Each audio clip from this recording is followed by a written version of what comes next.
Que o Senhor não venha trazer para nós aqui nesta manhã, Pai, aquilo que nós queremos ouvir. Mas usa os lábios do teu servo, Pai, para ministrar aquilo que nós precisamos ouvir, Jesus. Estamos aqui, Pai, como uma terra, Pai, para receber uma semente que é a tua palavra. Neste momento nós abençoamos a vida do Robson, abençoamos a sua casa, a sua família, o seu ministério. Que os teus lábios, a partir desse momento, Pai, seja conduzido pelo teu Espírito Santo. Nós, como igreja, Pai, abençoamos a vida dele, em nome de Jesus. E quem crê, aplauda o nome do Senhor e vamos ouvir a palavra de Deus. Saúde os irmãos com a paz do Senhor. Sou grato a Deus por essa oportunidade. Que Deus abençoe a cada um dos irmãos.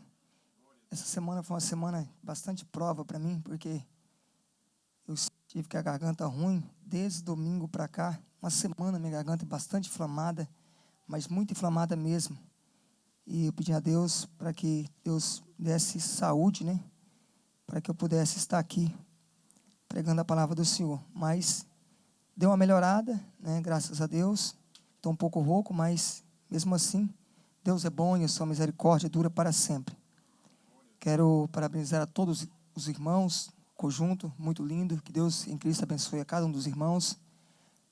Parabenizar também o pastor Sérgio, não deu para mim vir no aniversário, saí tarde, meu trabalho, que Deus abençoe o pastor Sérgio, ricamente venha abençoar a vida dele, da esposa e de todos os irmãos. Que Deus venha abençoar a vida de cada um dos irmãos que aqui está presente nessa festa. Tenho certeza que Deus tem falado convosco através do seu servo, através dos louvores, através dos hinos que foram entoados, que foram louvados. Tudo para a glória e louvor do nome do Senhor Jesus. Os irmãos, abram a sua Bíblia comigo, sem perca de tempo. Os irmãos vão abrir a Bíblia comigo. Não vou pregar no tema, que é Reis 18 e 30. Eu fiz até um tema, né? Estudei nesse tema, mas o Espírito Santo de Deus deu uma outra mensagem para que eu pudesse estar pregando, embora eu possa estar também falando um pouco desse tema. Mas os irmãos, abrem a sua Bíblia comigo em Juízes capítulo 6. Juízes capítulo de número 6. Livro bastante conhecido pela igreja, pelos irmãos. Juízes capítulo de número 6. Versículo 1, vou ler pelo menos 3 versículos aqui. Juízes capítulo 6, que diz assim, primeiro versículo. Porém os filhos de Israel fizeram o que era mal aos olhos do Senhor, e o Senhor os deu nas mãos dos midianitas por 7 anos. Mesmo Juízes capítulo 6, e o versículo 11 diz assim. Versículo 11, capítulo 6, versículo 11. Então o anjo do Senhor veio e se assentou debaixo do carvalho que está em Ofra, que pertence a Joás, a Beatrita. E Gideão, seu filho, estava malhando trigo no largar, para salvar dos midianitas. Mesmo continuação, versículo 25 diz assim. E aconteceu naquela mesma noite que o Senhor lhe disse, toma um boi que pertence a teu pai, a saber, o segundo boi de 7 anos, derruba o altar de Baal, que é de teu pai, e corta os bosques que está ao pé dele. E edifica ao Senhor, teu Deus, um altar no cume desse lugar forte. No lugar conveniente, toma o segundo boi e oferece em holocausto com uma lenha e que cortares no bosque.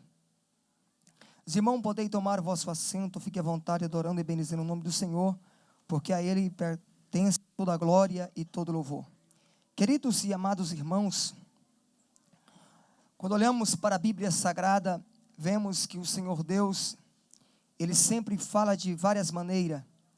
O texto a qual escolhera para a festa, a qual o tema, que fala em Reis, no capítulo 18, versículo 30, fala sobre o altar que Elias, ele edificou.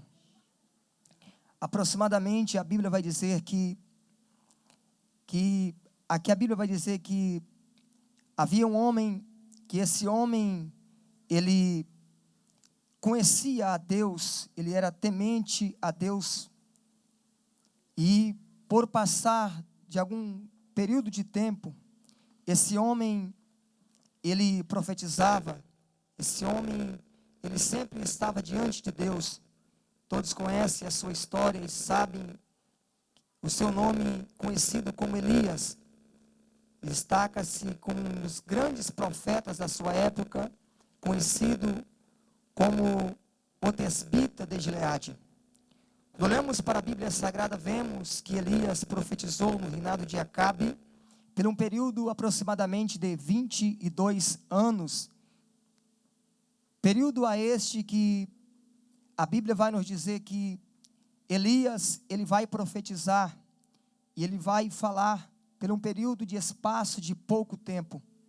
Elias, ele é conhecido como um dos profetas, como João Batista. Elias é conhecido como um dos profetas que o seu nome tipifica a igreja do arrebatamento. Elias, ele tipifica uma igreja viva, que ela foi ao encontro do Senhor nos ares. Elias, ele é um dos profetas do Antigo Testamento que ele vai ter um encontro com Deus, e não vai ser apenas um encontro, mas o Senhor Deus falava com Elias diariamente. E por espaço de tempo, Elias, e por determinadas ocasiões, o Senhor se manifestava a Elias. Quando Elias estava em grandes apuros, o Senhor Deus se manifestava a Elias, dando uma direção a Elias. Quando eu leio a história de Elias, Elias é um dos grandes profetas do Antigo Testamento, que Deus levantou naquele período, naquela época, para fazer algo extraordinário da parte do Senhor. Elias é levantado por Deus naquele tempo, para fazer aquilo que ninguém fazia, aquilo que ninguém estava fazendo. Elias, ele vai ser um dos profetas naquele tempo, que vai ser levantado na contramão da história da época, período que o reinado de Acabe estava sendo, ou era dividido por dois tipos de pessoa: aqueles que foram eleitos por Deus e aqueles que foram vendidos, aqueles que foram comprados por Jezabel, aqueles que foram omissos ao evangelho, foram omissos à palavra e se venderam naquele tempo por Jezabel.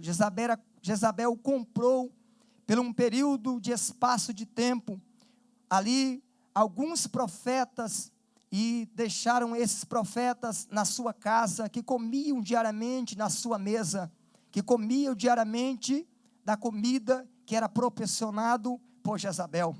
Haja visto que nesse período de tempo, Elias, ele está orando a Deus, está jejuando, está consagrando ao Senhor. E nesse período de tempo, Elias, ele vai se levantar, vai se opor aqui ao reinado de Acabe e também de Jezabel.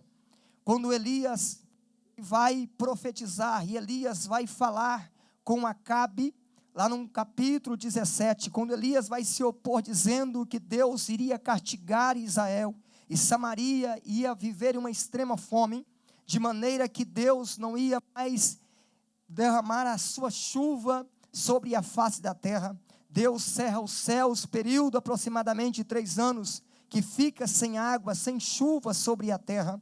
Foi nesse período que Elias vai ter que fugir. O Senhor vai mandar que Elias foge para o ribeiro de Querite, e aproximadamente Elias vai ficar no ribeiro de Querite. A Bíblia diz que quando Elias vai fugir para o ribeiro de Querite, Elias vai sair apenas Elias com a sua roupa, a sua vestimenta. Elias não vai levar comida, não vai levar nada, vai ficar no ribeiro de Querite por um espaço de tempo. A Bíblia vai dizer que os corvos lhe traziam comida para Elias, carne para Elias. Elias era mantido de dia e também de noite. O Senhor protegeu Elias, o Senhor guardou Elias nesse espaço de tempo. Haja visto que nesse período, Elias está orando a Deus, buscando ao Senhor e consagrando a sua vida. Um espaço de tempo, o Senhor se manifesta a Elias, porque o ribeiro de Querite, a água havia secado e não tinha mais água.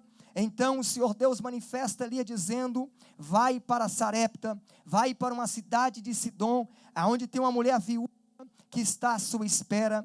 Elias vai para Sarepta. Quando Elias chega a Sarepta, encontra esta mulher com seu filho. A mulher também está lá, desproveniente. A mulher está lá, esperando fazer a sua última comida para morrer. Mas a Bíblia diz que Elias chega na casa daquela mulher com o seu filho, e Elias manda preparar uma comida. A mulher vai dizer: se eu preparar esta comida, a minha casa, o meu filho, nós vamos morrer. Mas Elias, olhando para aquela mulher, Elias vai dizer para aquela mulher: olha, você não vai morrer e nem seu filho vai morrer, se a preparar primeiro para o profeta, para mim primeiro, depois faze para ti e para teu filho. Assim a mulher, obedecendo a palavra de Elias, faz aquele bolo, faz aquela comida e leva ao profeta Elias. Elias come aquela comida, e Elias profetiza para a mulher dizendo: não vai faltar nenhum mantimento, nem a farinha da panela vai acabar, e nem o azeite da botija vai faltar, enquanto o Senhor Deus fizer a sua promessa de permanecer, de derramar a sua bênção sobre a face da terra. Enquanto eu permanecer aqui, enquanto o Senhor me suceder esse tempo, nada vai faltar, e as bênçãos do Senhor vai permanecer na sua casa, porque você serviu ao profeta. Espaço de tempo, a Bíblia diz que o menino morre. Elias ora para o menino ressuscita. A mulher, ela vai levar o menino a Elias e vai dizer: por que você até mesmo veio à minha casa? Será que eu estou devendo alguma coisa para que o menino morre? Mas Elias, ele não diz nada, manda que a mulher leva o menino, o seu filho, a Elias. Levando o menino a Elias, Elias ora para o menino, ora ali com o menino, e o menino ressuscita novamente. Um espaço de tempo passa. A Bíblia disse que então venceu o tempo de Elias, e o Senhor manda Elias se encontrasse com Acabe, e Elias vai encontrar-se com Acabe. E quando Elias, nesse espaço de tempo, vai encontrar-se com Acabe, a Bíblia disse que Elias encontra-se com Obadias, porque Obadias era um servo temente ao Senhor, que amava a Deus e reverenciava a sua palavra. Obadias tipificava um tipo de servo, um tipo de igreja, que mesmo no meio da corrupção, não se vendeu e não se entregou às vaidades, e nem ali às rebeldias, e nem serviu a Baal, e nem adorou a Baal. Obadias, no meio da escassez, no meio da afronta, Obadias escondeu ali numa caverna, de 50 profetas. A Bíblia diz que Obadias escondeu ali em cavernas e sustentou com pão e água no período da escassez, para salvar, para guardar ainda uma geração que temesse a Deus, para que Elias não ficasse sozinho, quando Elias voltasse, porque Elias foi um dos profetas que Deus levantou no Antigo Testamento para revolucionar a história de Israel naquele período, porque Acabe havia se afrouxado tanto na lei de Deus e nos seus mandamentos e na sua palavra, porque Acabe casou-se com uma filha de Etibal.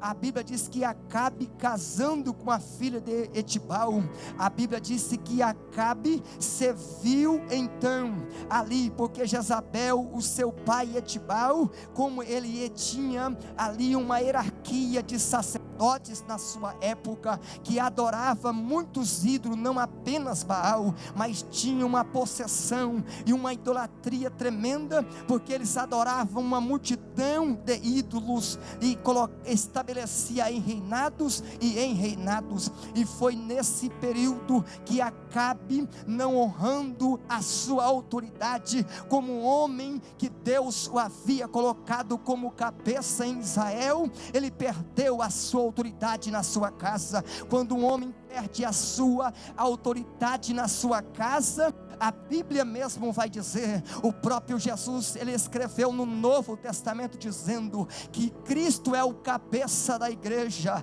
e o homem é o cabeça da casa, o homem é a direção, o homem espiritual, o homem servo de Deus, ele é a direção, ele é a cabeça, ele é o centro em que Deus vai dar as ordenanças cabível a ele. Acabe perdeu a direção e deixou as rédeas na mão de Jezabel. Deixando as rédeas na mão de Jezabel, a vaidade entrou na casa, a vaidade tomou posse daquele lugar, daquela região de Israel, e não teve nada que desse volta, nada poderia dar mais volta, a não ser uma direção vindo ali de outra parte, que Israel não imaginava que Elias estava para vir de volta, Elias estava para voltar novamente, mas Elias está mais fortalecido, cheio do Espírito Santo. Elias foi para o ribeiro e Deus falou com Elias no ribeiro. Elias foi para Querite e Deus falou com Elias em Querite. Elias foi para Sidom, mas Deus falou com Elias em Sidom. Elias no Querite, Deus providenciou pão para Elias no Querite. Elias, quando estava em Sidom, o filho da mulher morre, mas Deus deu autoridade para Elias, e o menino ressuscitou, porque Elias estava na orientação Deus, na orientação de Deus. Nada pode parar um homem de Deus, na orientação de Deus. Nada pode barrar um homem que é escolhido por Deus. E a casa de um homem de Deus, ela não é destruída através da orientação do Espírito Santo.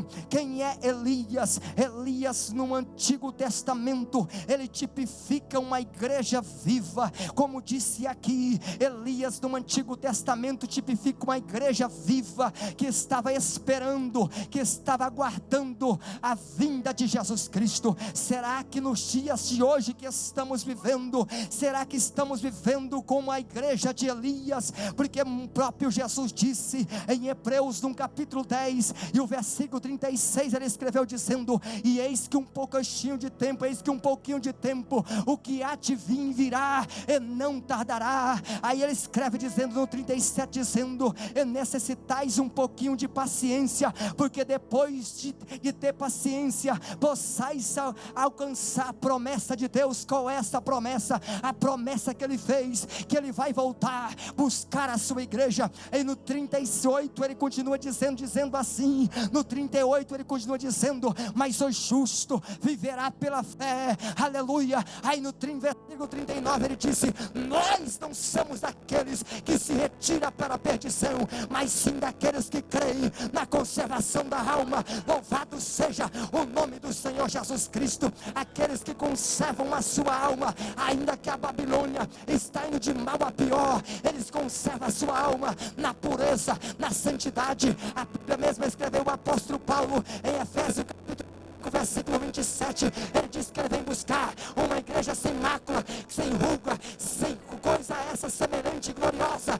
aguardando o dia da redenção do nosso Senhor e Salvador Jesus Cristo. Louvado seja o nome do Senhor Jesus Cristo. Aleluia. A igreja do arrebatamento, Elias como tipificando a igreja. Quando Elias se encontra com Obadias, ele vai dizer: olha, diga a Obadias que é para ele vir a mim, que eu vou esperar ele aqui. Obadias disse: eu não posso, porque eu temo, ele vai me matar. Eu escondi os profetas, mas porém eu não posso, Elias, entregar esse recado. Ele diz: olha, tu vai e fala para ele. Se você não falar para ele, eu vou do mesmo jeito, vou até lá.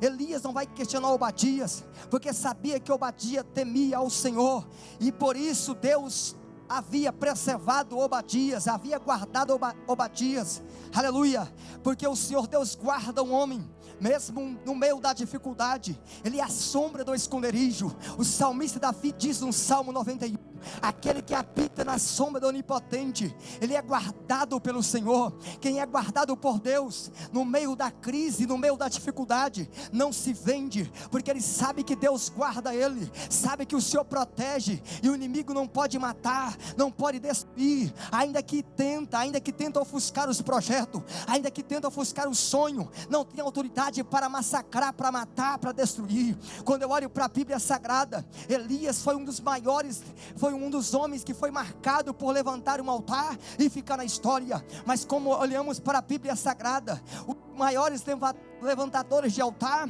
no Antigo Testamento foi Abraão. Abraão, em Gênesis, no capítulo 22, se lemos o capítulo 22 de Gênesis e vermos adiante, vemos que Abraão, ele levantou o primeiro altar. O primeiro altar era matar o seu único filho, Isaque. Ele foi para matar o seu único filho. Haja visto que ele não mata o seu filho, porque tipificava no Antigo Testamento, apontando para a igreja atual, apontando para nós nos dias de hoje. Há tanto sacrifício para tantas coisas, mas para sacrificar o nosso corpo vivo, aleluia, a sacrificar a nossa carne que é viva, amortecer ela na pessoa de Jesus Cristo. Muitas pessoas não querem fazer mais, muitos não querem consagrar nem mesmo 2 horas de manhã, muitos não querem orar mais 1 hora, 2 horas, nem meia hora quer orar mais.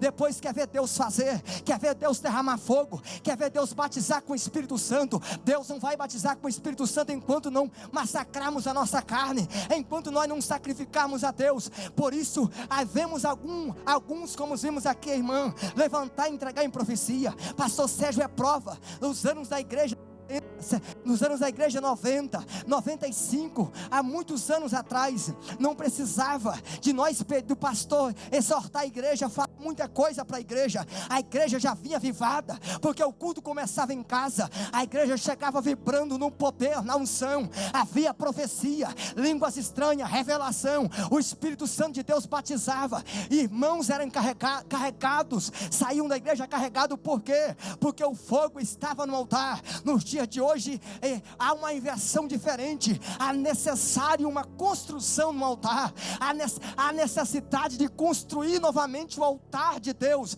que Deus proporcionou a mim e proporcionou a você. Há uma necessidade também na minha vida, eu como pregador, não vou dizer você a mim, há uma necessidade de Deus, Ele fazer uma nova reconstrução, há uma necessidade de Deus renovar a minha e a sua vida, colocar de pé de volta esse altar, aleluia. Deus conta com esse altar, mas para isso precisa ser reconstruído novamente. Como reconstruir o altar? Abraão, conhecido como o pai da fé, reconstrói, faz altar. Ele leva seu filho, oferecendo tudo o que ele tinha e que Deus havia pedido para ele entregar no altar. Ele vai entregar tudo que ele tem no altar, mas como ele vai entregar, Deus, conhecendo a fé de Abraão, diz: olha, Deus brada e viu o cordeiro, aleluia, diz: olha, o cordeiro para si Deus proverá. Quando o seu filho fala: onde está o cordeiro, papai? Ele diz: o cordeiro para si Deus proverá. Lá estava o cordeiro, mas porém, aleluia, apontava para Cristo como o cordeiro, aquele carneiro, aquele cabrito, aquele animal apontava para Jesus Cristo como o cordeiro, aleluia, vivo, aleluia, e eficaz para perdoar pecado, para trazer o seu sangue, aleluia, para trazer purificação, para por meio da morte de Cristo no Calvário, todos nós tivéssemos acesso a Deus. Não era necessário como no Antigo Testamento, primeiro o sumo sacerdote entrar no templo, depois o sumo sacerdote, aleluia. Não é necessário entrar mais, não é necessário nós irmos ao sumo sacerdote. Por quê? Porque a igreja, todos nós temos acesso a Deus, porque aqui está a realeza do sacerdócio. Cristo é o centro da igreja, aonde não há mais necessidade, porque aquele véu que separava, ele foi rasgado de alto a baixo, e toda a igreja tem acesso a receber de Deus o batismo com o Espírito Santo, ter revelação de Deus. No Antigo Testamento era o sacerdote que falava, no Antigo Testamento eram os reis que falavam, eram os profetas, mas não há necessidade mais. Jesus, na graça do Novo Testamento e nos dias atuais, Ele quer falar contigo, Ele quer falar com você, irmã, jovem. Ele quer batizar, para te usar, para te encher do poder do Espírito Santo, e não para que o meu nome, o seu nome saia na terra, mas que o nome de Jesus Cristo seja notório por aonde você passar, o nome do Senhor venha a ser glorificado.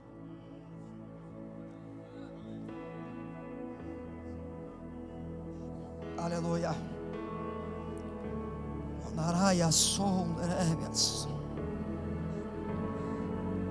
Aleluia. Aleluia. Quando Elias chama eles para fazer um altar, eles reúnem no cume do monte, e eles vão fazer o altar. Primeiro teve que restaurar o altar, mas para restaurar o altar, a Bíblia diz que teve que procurar, eles teve que procurar 12 pedras, porque 12 pedras no Antigo Testamento tipifica as 12 tribos de Israel, a memorial de Israel, como memorial, e também tipifica a presença de Deus, que Deus havia levantado. Aquelas 12 pedras era para ser confirmado que Deus estava presente. Quando eles fazem os seus altares, primeiro que eles fizeram um altar deles com um bezerro, e eles levantam o seu altar, e eles ali faz a sua adoração, e eles gritam, e eles pulam, e eles se cortam. Tudo isso que eles fizeram não passou de uma mera ocasião, que o que eles fizeram foi apenas ali um teatro. O que eles fizeram foi um teatro naquele dia, teatro a qual não fez nada, teatro a qual o Deus deles não se manifestou, com D minúsculo, não se manifestou. E quando Elias está com o povo e chama o povo para fazer um altar, que esse altar seria verdadeiro, que esse altar não seria um altar falsificado, porque eles, como o povo, eles entendiam também de altares. O altar que eles fizeram foi praticamente idêntico ao de Elias, mas não era o de Elias. Me explique, por favor. Existem altares que parecem ser idênticos, que até parece ter fogo nele, que até parece que a glória de Deus vai descer, mas não desce. Por quê? Porque está a vaidade, porque a idolatria está dentro da casa, e o Espírito Santo não pode habitar. É como disse aqui. Por quê? Porque a santificação de Deus, porque Deus, Ele pede separação. Quando Elias diz, olha, até quando vai cochear entre dois pensamentos? Se é Deus, serve a Deus. Se não é Deus, então abandona. Se é Deus, todas as coisas eu posso, mas nem todas me convêm. Tudo eu posso, mas nem todas as coisas me convêm. Elias está dizendo, vocês podem tudo, pode fazer de tudo, mas só não pode ter o fogo no altar de vocês, porque para haver fogo tem que haver uma separação. Primeiro, as 12 pedras tipificam o testamento ou testemunho que o povo de Israel, todas as vezes que fazia um altar, eles levavam as 12 pedras. Quando Josué vai atravessar o rio Jordão, a Bíblia disse que ele está com a arca da aliança, e para ele atravessar, ele diz assim, olha, isso será por testemunho a vocês, e os seus filhos e a a geração que vai caminhar adiante, que essas pedras vai servir de testemunho, chamou um de cada tribo, pegou a arca da aliança, o sacerdote, e foram atravessar o rio Jordão. Mas Josué disse: olha, vai ficar por testemunho. O rio Jordão se abriu por testemunho. E a Bíblia diz que quando atravessaram o rio Jordão, fizeram um altar e adorou ao nome do Senhor. Aleluia.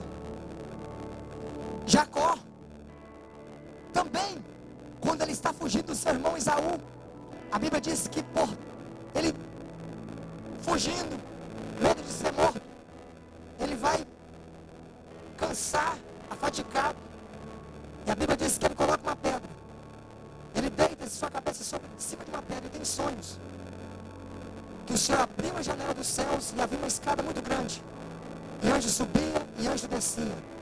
E ele disse: esse lugar não é outro lugar a não ser a casa do Senhor. E ele fez um altar ali como testamento, como testemunho, e adorou o nome do Senhor Jesus. A Bíblia vai dizer que no Novo Testamento, Jesus, no Antigo Testamento, houve pedra como testemunho. Aí Jesus disse no Novo Testamento, lá em 2 Pedro, se você ler no capítulo 2, no versículo 4 ao 5, ele vai dizer que nós somos edifício, pedra viva e sacerdócio santo do Senhor, a qual ele nos edificou, aleluia, como igreja viva e eficaz, aleluia, igreja essa, que ela é como testemunho, face da terra onde ela vai andar, aonde nós vamos caminhar. Quando olhamos para a Bíblia Sagrada, vemos que aquela vala, algumas Bíblias está escrito rego, aquela vala que estava em volta do altar, que foi criada em volta do altar, ela tipifica separação. No Novo Testamento Jesus disse: não podeis servir a dois senhores, um deve amar e o outro odiar. Aí ele continua dizendo assim: olha, servir ao Senhor ou a Amon, ou a Mamon. Aqui Elias está dizendo: ou vocês servem a Deus ou servem a Baal. No Novo Testamento Jesus diz: não podeis vocês servir a dois senhores, porque enquanto haver divisão na casa, o meu espírito não pode derramar no meio de vós.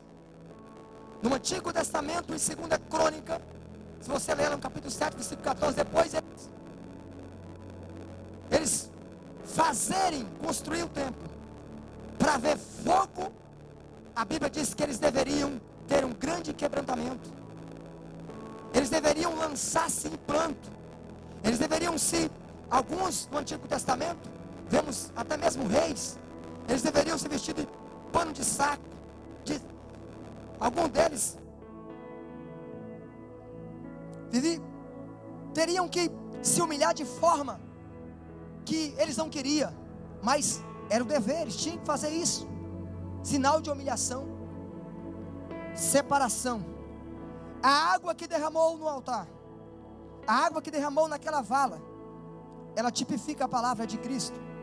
A palavra no Novo Testamento, ele disse, o sal no Novo Testamento, Jesus disse: vós sois os sal da terra, e se o sal se tornar insípido, como há de salgar? Quantas pessoas, quantos crentes não têm sal mais?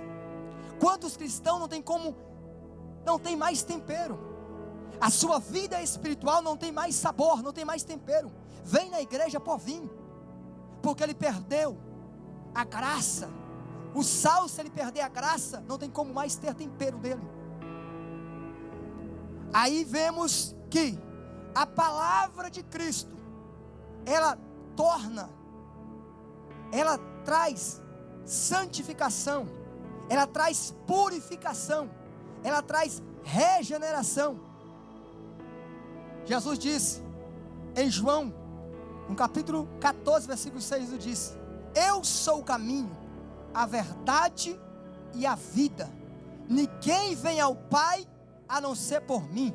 Através de Cristo nós vamos até ao céu, através de Cristo, que é a palavra, através de Cristo, que a palavra é a verdade. Ele disse: eu sou o caminho, a verdade e a vida, ninguém vai a Cristo, se não for por intermédio da sua palavra, porque a palavra purifica, porque a palavra lava, porque a palavra regenera e a palavra santifica. A palavra, ela corta como uma espada de dois gumes, e ela leva o homem ao encontro do Senhor Jesus nos ares.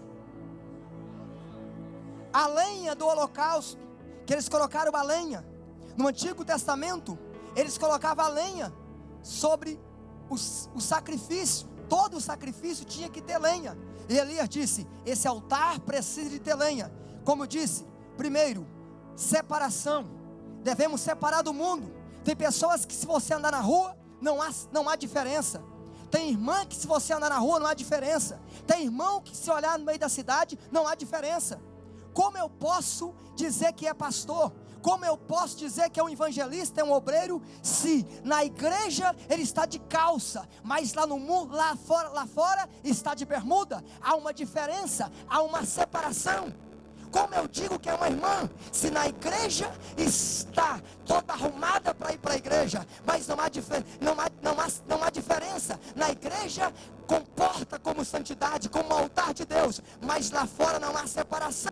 A sua vida aqui dentro serve a Deus, mas lá fora está cocheando em dois pensamentos, amando as vaidades do mundo, aquilo que o mundo oferece. Ou você serve a Deus, ou você não serve. Ou você faz a diferença, ou você não faz. Como é que o Espírito Santo vai ser derramado na igreja se você não tem a diferença? Se na igreja comporta como cristão, mas lá fora comporta como Jezabel. Porque a Bíblia diz que até os cães lamberam, aleluia, e comeram o seu corpo, e também lamberam a sua boca, que era tanta vaidade que tinha, que os cães foi lá e comeu todo o seu corpo. A vaidade era de extrema naqueles dias. E Elias aborreceu. E se Elias aborreceu, Deus aborreceu. E nesse período, Deus levantou Elias. Deixa eu dizer uma verdade para você. Nesse tempo Deus te levantou. Ei, irmã, nesse tempo Deus te levantou para fazer a diferença. Vou voltar. Vou falar sobre Gideão. Está terminando ali. Gideão no Antigo Testamento, ele foi contramão, como Elias foi contramão. Todo mundo malhava o trigo aonde? Na eira. Mas Gideão não malhou o trigo na eira. Gideão escolheu, pastor Sérgio, um lugar para fazer a diferença. Eu não vim aqui para doutrinar a igreja de forma alguma, pastor Sérgio, mas que o Espírito Santo colocou no meu coração para me falar. Gideão lá no Antigo Testamento, todo o povo estava indo para a eira e malhava o trigo aonde? Na eira. E Gideão escolheu malhar o seu trigo aonde? Aonde Gideão malhou o trigo? No largar, porque era contramão. O inimigo busca alvo fácil. Israel sempre foi alvo fácil, porque fazia as coisas e não media a consequência do que estava fazendo. Tudo que nós faz aqui há um ato de consequência pelo sentido que nós fazemos. Gideão, como ele viu que todo mundo estava indo para largar, ele diz: eu vou ser diferente.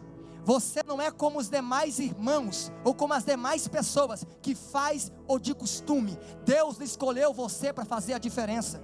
Se alguém está ficando na eira, aonde é vista, porque a eira era um campo, todo mundo via. A Bíblia diz que por 7 anos, o inimigo ia lá e roubava. A Israel fez caverna, não adiantou, o inimigo lá e ia nas cavernas. Não adianta fugir para a caverna, não adianta fugir para as covas, se não tem um lugar específico, aonde você vai encontrar alguém que vai lhe trazer a direção certa, para você ser liberto, alguém que vai trazer a direção certa, para você sentir a presença de Deus, e o inimigo não roubar aquilo que você tem. Gideão escolheu o que? O largar. Largar tipifica rocha, tipifica o alto. Crente que está na eira, está propício ao inimigo roubar o que ele tem, a saquear o que ele tem. Mas o cristão que está no lagar, que é a rocha, Jesus disse: eis que eu sou a pedra viva. Quem é a pedra viva? É Cristo, é a rocha. Petrus quer dizer no grego, Petrus quer dizer pedra viva, rocha firmada. Aí a Bíblia diz que Gideão, ele foi para onde? Foi pro largar. lugar aonde ninguém ia. Você pode vir como costume na igreja, como todo mundo vem, mas o seu lugar, o que você faz, ninguém conhece, ninguém sabe. Aleluia. Por quê? Porque só você e Deus é que sabe do que você precisa. Gideão disse: eu preciso de um lugar diferente, eu preciso ouvir a voz de Deus. Aí Deus se manifesta para Gideão, assim como manifestou para Elias, mas de forma diferente. A Bíblia diz que veio um mensageiro, um anjo do Senhor, com um cajado na mão. Ele veio e disse: varão valoroso, o Senhor é contigo. Aleluia. Disse: mas por que isso não sobreveio? Por que esses mares não sobreveio? Aí o Senhor não dá resposta para Gideão, pastor. Ele fala pela segunda vez dizendo: vai nessa tua força. Aleluia.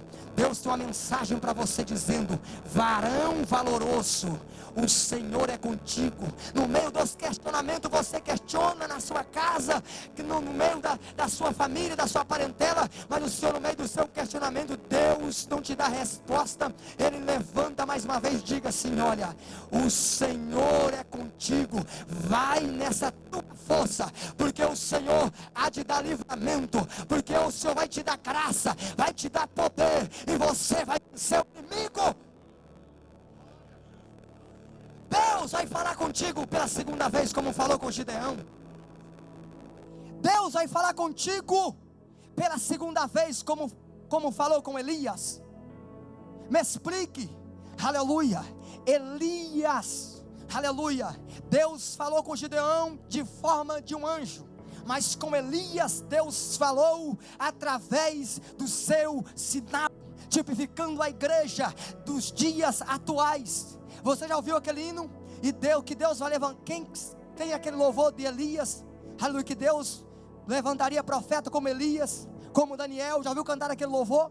Algumas irmãs, e é esses dias de Elias, dizendo: e nesses dias de Elias, Deus fala outra vez.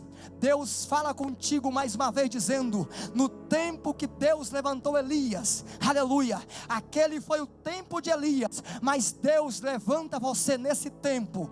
Deus conta com você nesse tempo, para desfazer as obras de Jezabel, para desfazer as obras de Acabe, aleluia. Você vai dizer: as obras de Acabe não entram na minha casa, as obras de Jezabel não entram na minha casa, porque o sangue de Jesus tem poder, porque na minha casa tem lenha, porque no meu altar tem lenha, porque no meu altar há separação, porque no meu altar ainda tem fogo. Levítico capítulo 13 e o versículo 12, a igreja coloca de pé, eu vou terminar. Levítico capítulo 13, versículo 12 diz assim: e o fogo arderá continuamente sobre o altar, e não se apagará. Louvado seja o nome do Senhor. Se você tem sacrifício, se você tem lenha, se você tem a palavra que é água, aleluia, se você tem o sacrifício, aleluia, que é Jesus Cristo, o Cordeiro, o Filho de Deus, nenhum mal há de vir sobre a sua casa,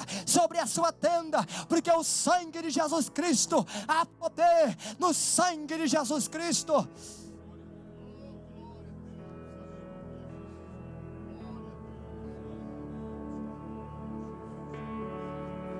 Aleluia.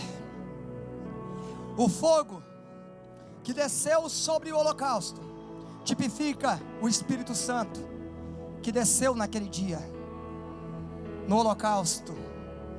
O fogo que desceu naquele dia e queimou o sacrifício tipifica o Espírito Santo que nos dias quer queimar o meu e o seu sacrifício. Aleluia. Como é isso vai acontecer? Quando você junta esses 4 elementos, não tem como o Espírito Santo não vir. Quando você junta esses 4 elementos, restauração, quando você junta quebrantamento, porque o altar estava quebrado. Jeremias passou um dia, chegou para Israel e disse: mas não pode, como pode, Senhor? O oleiro está tentando consertar algo que foi quebrado. Mas aí ele olhou e disse: poderia o Senhor restaurar Israel novamente? Aí Deus responde para Jeremias: poderia acaso Jeremias, esse vaso não está na mão do homem, porque na mão do homem não tem como ser restaurado. Davi por diversas vezes se quebrou, aleluia, mas em todas as vezes ele disse: Senhor, eu não, por pelo menos 2 vezes ou 3 vezes, o Senhor vai questionar Davi. Eu disse: Senhor, eu quero estar nas tuas mãos, porque na mão do Senhor há misericórdia, porque na mão do Senhor ainda tem uma segunda chance. Deixa eu dizer uma mensagem para você: Deus ainda tem para você uma oportunidade, aleluia. Deus ainda conta contigo através do Espírito Santo. Deus ainda conta contigo, aleluia, através da presença do Espírito Santo. E não foi apenas uma vez, não. A Bíblia diz que a água foi derramada uma, a água foi derramada 2, a água foi derramada 3, acabou a água. O povo estava desesperado, dizendo: acabou-se a água. A água tipifica que nunca vai faltar. É a presença do Pai, é a presença do Filho, é a presença do Espírito Santo, é a Trindade que reina na igreja. Jesus é o centro da igreja. O Pai, o Filho, o Espírito Santo nunca vai faltar na minha e na sua vida. Depois da edificação, depois da restauração, aí chega a presença gloriosa, a presença que enche, a presença que santifica. É através do Espírito Santo que o homem tem nojo do pecado. É através do Espírito Santo que a mulher, pastor, tem nojo do pecado. Quando há restauração, quando há edificação no altar, olhamos: isso não posso fazer, você deve fazer isso, não posso fazer, eu tenho nojo, aleluia. Isso me traz nojo. Crente que não tem nojo de pecado virou acostumeiro. O mundo já abraçou, o altar está quebrado, precisa consertar o altar. Se você não tem nojo do pecado, se as vaidades desse mundo te cercam e você diz: não tem nada a ver, não tem nada a ver, Jesus vai voltar, não tem nada a ver, você vai ficar, porque não tem nada a ver. A vaidade tomou conta, o pecado tomou conta, então vai ficar aí, aleluia. Mas a igreja do arrebatamento tem fogo para consumir essas imundícias, dessas vaidades, desse pecado, porque fogo queima no altar. Aleluia, aleluia.